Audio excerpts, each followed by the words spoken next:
You can essentially stick a spike into the brain, move it back and forth to cut the nerve fibers. I know, it's awful, isn't it? It gets worse. Just wait till we get to poop transplants. I'm Richard Barnett. I'm a historian of medicine, and I'm here today to answer your questions from the internet. This is History of Medicine Support.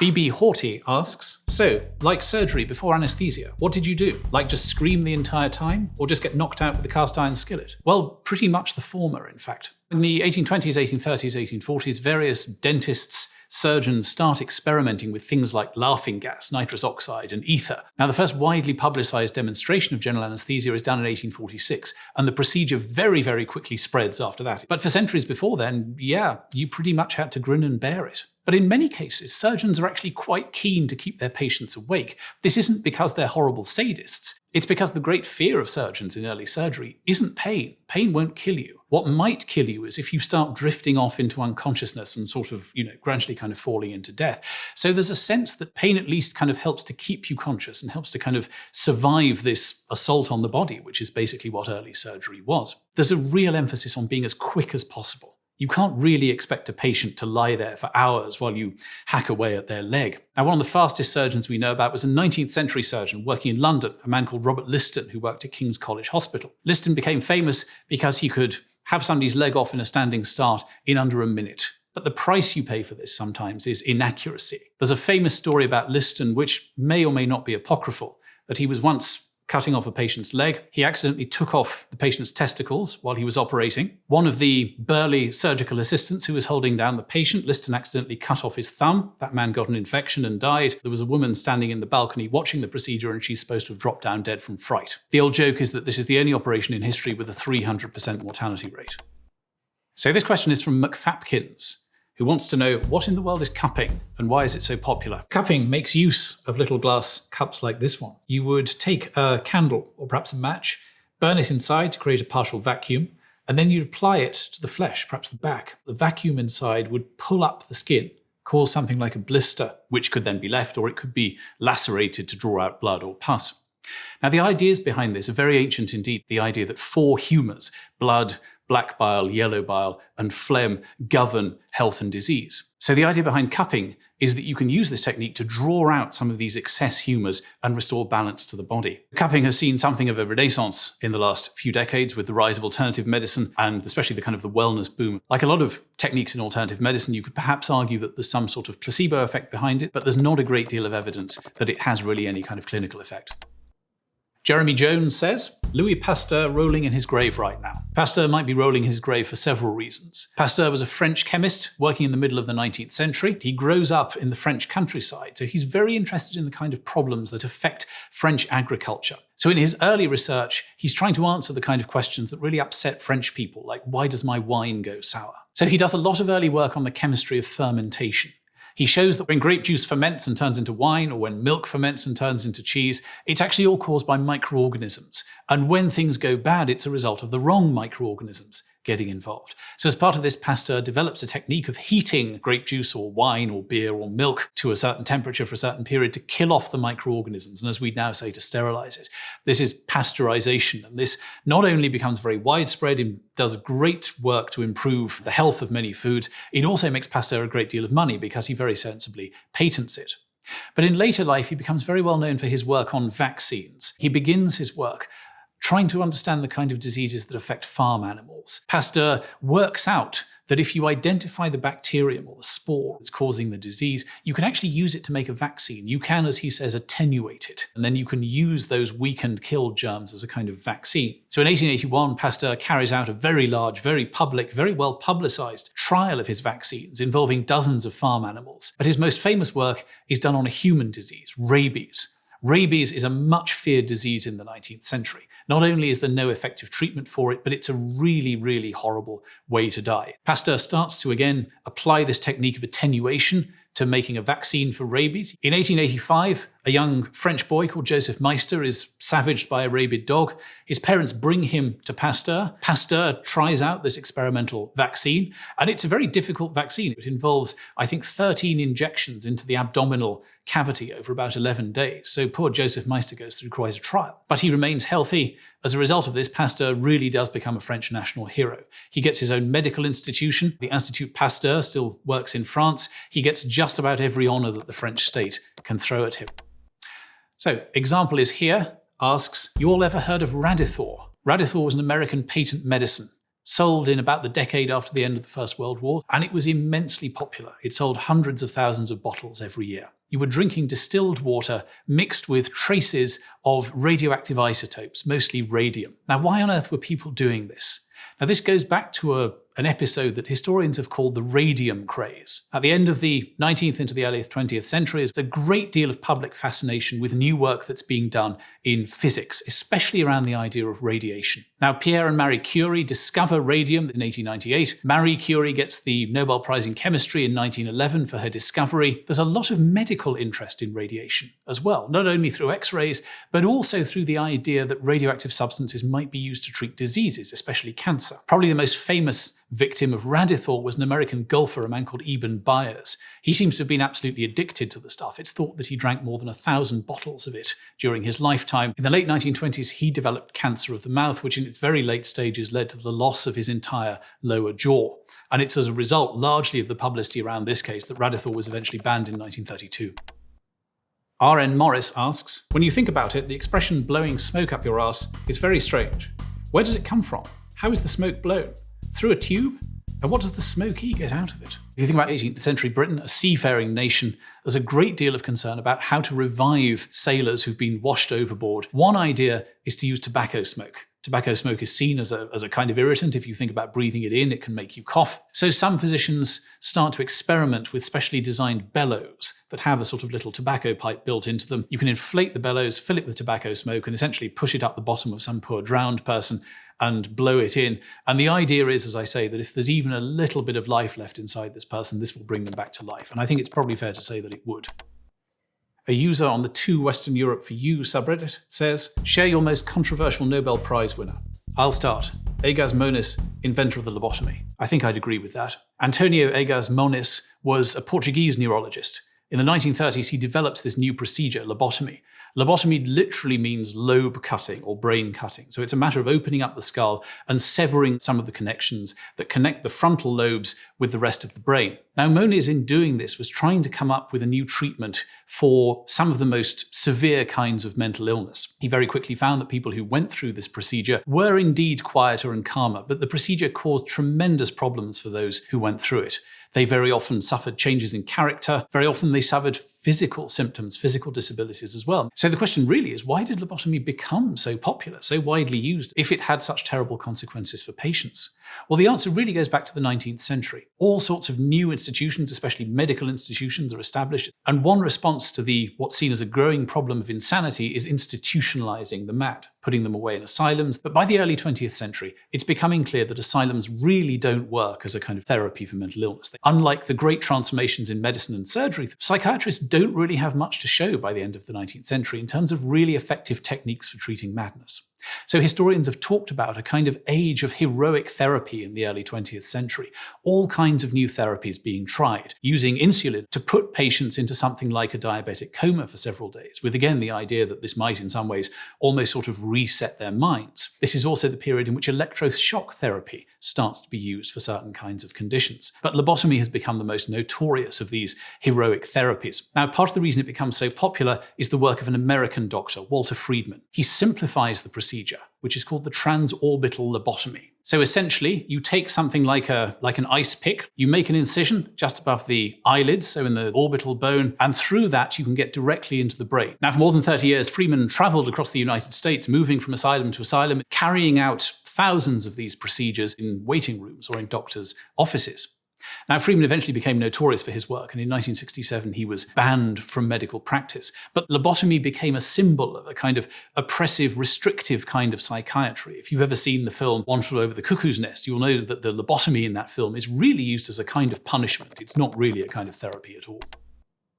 121212 asks, were maggots ever purposely cultivated for field medicine? Fascinating and rather gruesome fact. Maggots, which are the larvae of certain kinds of flies, if they get into a wound, they will eat dead tissue, but they won't eat live tissue. So many doctors have noticed that this is a technique you can use for what's called debridement, getting rid of dead or infected tissue within a wound. Now, this is a rather kind of counterintuitive idea. You might think if a wound is infected with maggots and flies, this would be a very, very bad thing.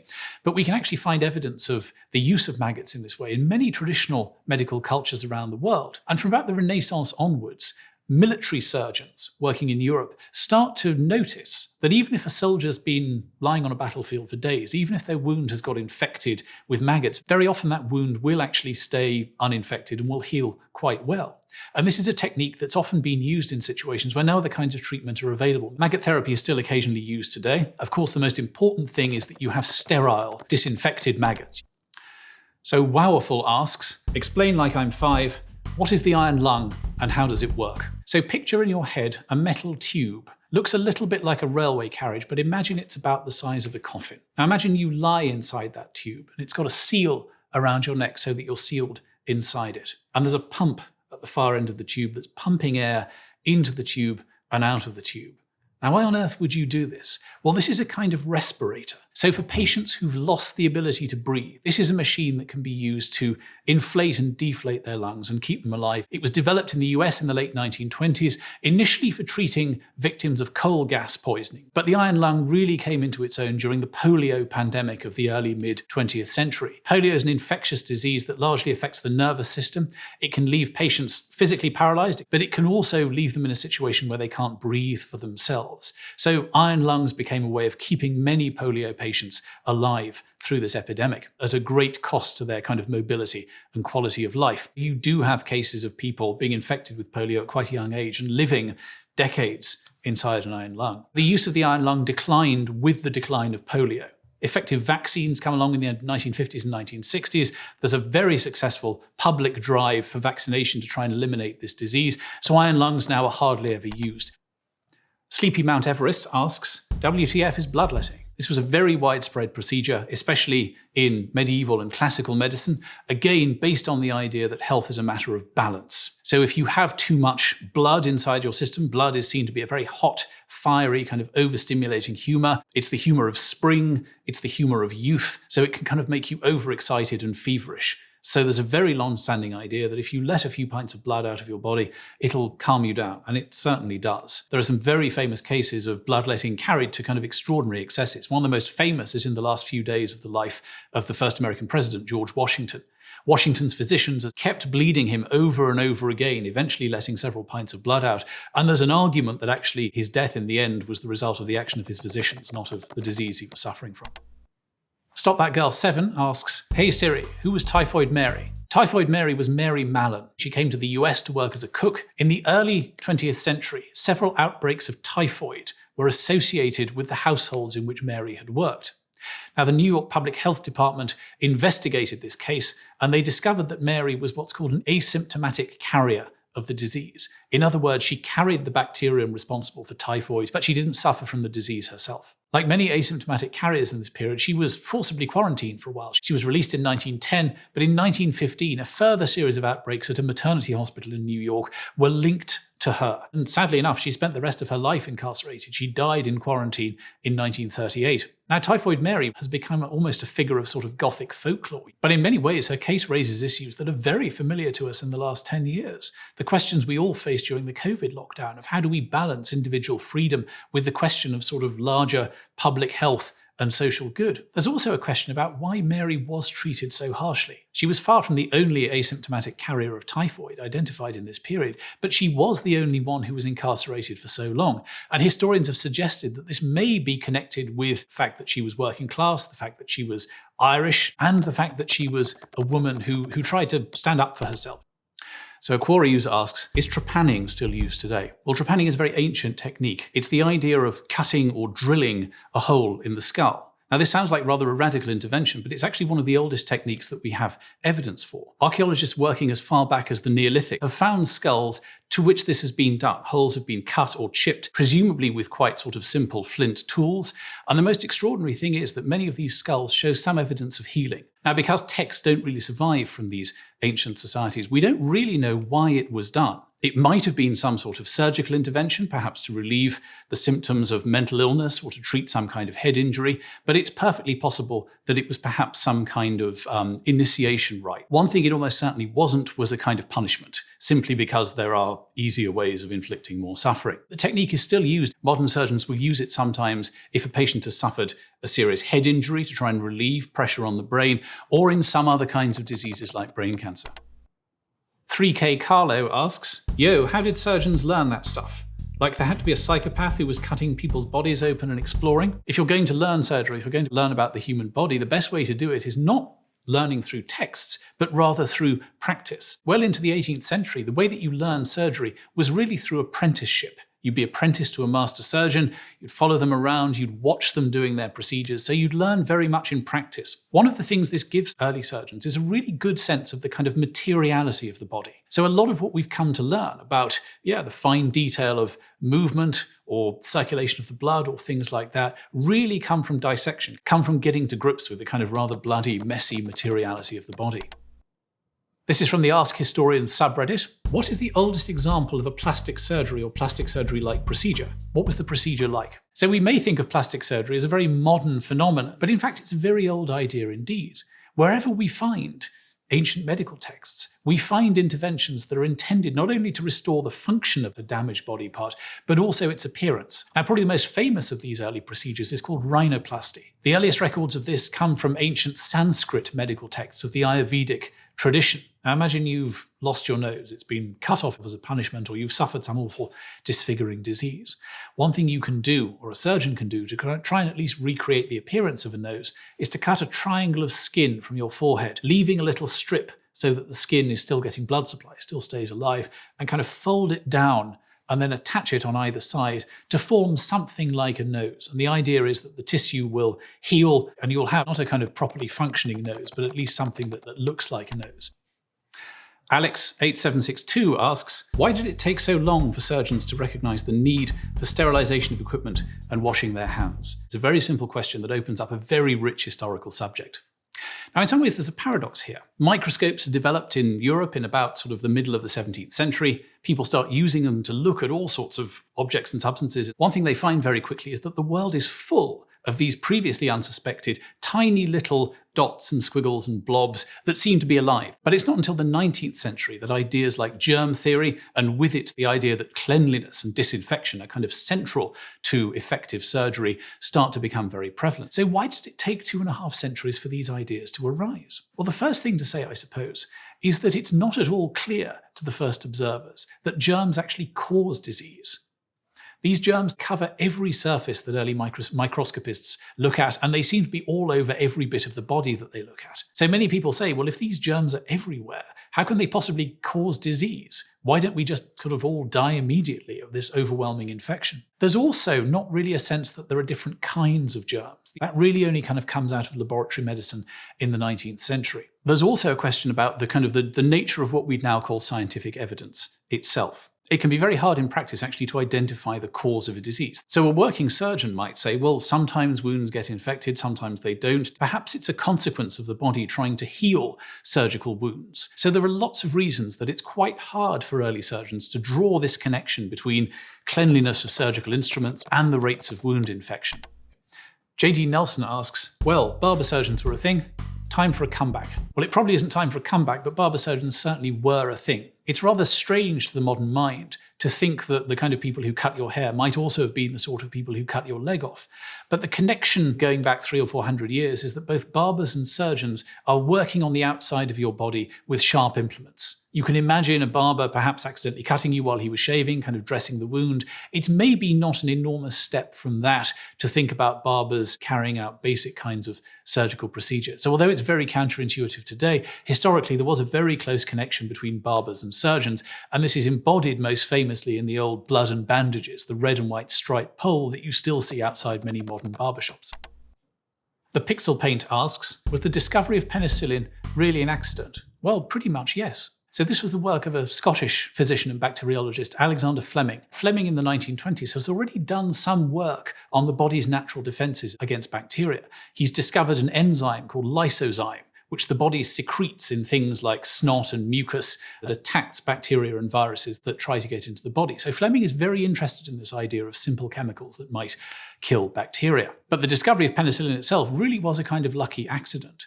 In the summer of 1928, Fleming leaves his laboratory in St Mary's Hospital, goes on holiday, comes back about a month later, and finds that some of the Petri dishes of bacterial cultures that he's been using have become contaminated with mould.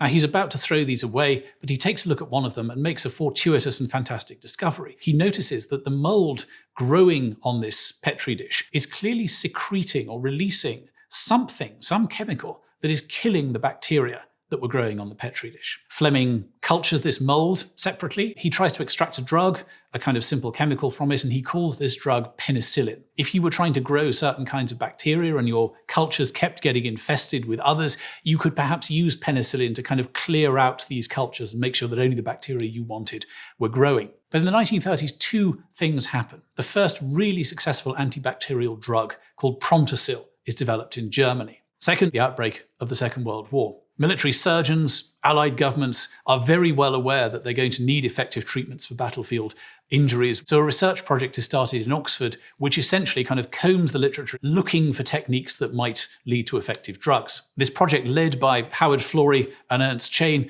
come across Fleming's paper. They start work on developing penicillin as a kind of mass market pharmaceutical. It becomes the world's first successful antibiotic, and Florey, Chain and Fleming share the 1945 Nobel Prize for their discovery. And this extract of the penicillium mould, penicillin, turns out to be the world's first effective antibiotic. Runner Love Jewel asks, how is Mad Hatter's disease a real thing? Like, what do you mean? You had continuous exposure to mercury and only got a little silly? Well, Mad Hatter's disease certainly was a real thing. Alice in Wonderland, we all know the Mad Hatter behaving and talking in the strange way that he does. What Carroll is alluding to with this character is the characteristic trade disease of hatters in the 18th and the 19th centuries. Mercury was used in the preparation of the animal pelts that were used to make things like beaver hats. So hatters in the course of their work were often exposed to mercury, and by the end of their lives, they'd often suffered quite severe neurological damage, in some cases even forms of madness from this long exposure to mercury. So Queen Hasada asks, why wasn't measles eradicated like smallpox? Now, as the question suggests, it would be perfectly possible for measles to be eradicated. We have very effective vaccines, and there are many global programs associated with the World Health Organization that are working towards this aim.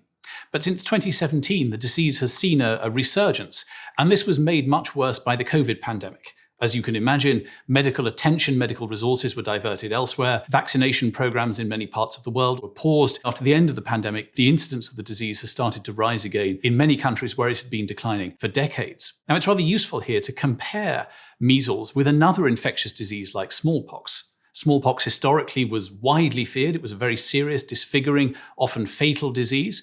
It became the subject of the world's first vaccination. The English doctor Edward Jenner in 1796 develops a fairly effective vaccination technique against smallpox. And in the 20th century, even at the height of the Cold War, the disease was the subject of one of the first kind of global attempts to eradicate a disease, and this was finally successful. Now compare smallpox to measles. Part of the problem with measles is that we still don't take it very seriously. We tend to think of it as a kind of childhood disease, the sort of thing you get and then get over. But it's a very, very serious disease. It can cause serious disfigurement like blindness. It can also leave your immune system compromised and leave you susceptible to other diseases. And of course, a big problem in the West in the last 20 or 30 years has been the rise of vaccine skepticism. The English doctor Andrew Wakefield in 1998 published a paper which claimed to show an association between the MMR vaccine and the development of childhood autism. Now, this paper has been comprehensively discredited, and The Lancet, to its great credit, where it was first published, has now withdrawn the paper. But unfortunately, it has very much contributed to the rise of vaccine skepticism. Now, I don't want to get on my high horse here, but if you're lucky enough to live in a country that has vaccination programs against measles, for heaven's sake, get vaccinated.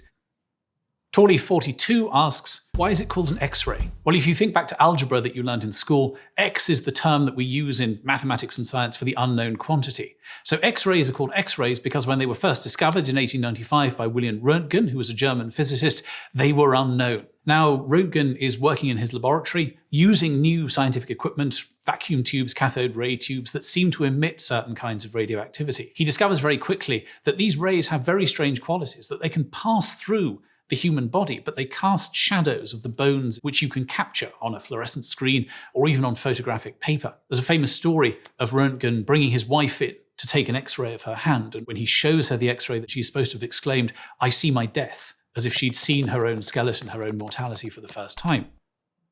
Good One For You asks, some surgeons still pull cataracts out of the eye with a fish hook, but when did that start? Well, you might think that operations on the eye, such a delicate, sensitive part of the body, would be a very modern phenomenon. But actually, operations for cataracts are some of the oldest surgical procedures that we know about. Now, cataracts arise when the lens that sits in the front of the eye and is responsible for focusing light onto the retina can go cloudy, and that can cause blindness. Now, the earliest procedure for dealing with cataracts was called couching. We find this described in many ancient medical texts from many different traditions. Essentially, you take a little tool, perhaps something like a fish hook, and you just insert it into the eye and you just push the cloudy lens out of the way. Now, this restores vision. It does leave you without a lens, so you get something like very, very blurred vision, but it's better than blindness. Now, it's in the middle of the 18th century that European physicians start removing the lens instead of just pushing it to one side. In 1884, an Austrian neurologist, a colleague of Sigmund Freud called Karl Koller, starts to use cocaine as a local anesthetic to help keep the eye still during eye surgery, and this makes cataract surgery a great deal easier and a great deal more precise. And the roots of modern cataract surgery, where instead of just removing a lens, we try and insert an artificial lens, that goes back to 1949. An English surgeon called Harold Ridley had been working during the Second World War with fighter pilots. Many of them had been in bad crashes, and the acrylic windscreens of their planes had shattered and bits of acrylic had got into their eyes. Now, Ridley noticed that unlike most substances, a piece of acrylic in the eye isn't rejected by the body. So Ridley starts experimenting with replacement lenses made out of acrylic, and this is really the origin of modern cataract surgery. So AllWrong74 asks, did leeching actually do anything? Leeches are little invertebrates that swim around in pools, and they live by sucking blood from other creatures. So leeches were, as it were, kind of nature's way of doing bloodletting. And it really had all of the kind of negative sides that bloodletting had. If you were unlucky enough to get a leech that was infected with a disease, you could catch the disease. And as with bloodletting, it could be done to excess. You could find yourself kind of seriously weakened and compromised by losing too much blood to a leech. So that's everything for today. I hope you enjoyed it and I hope you had fun. Thanks so much for watching History of Medicine Support.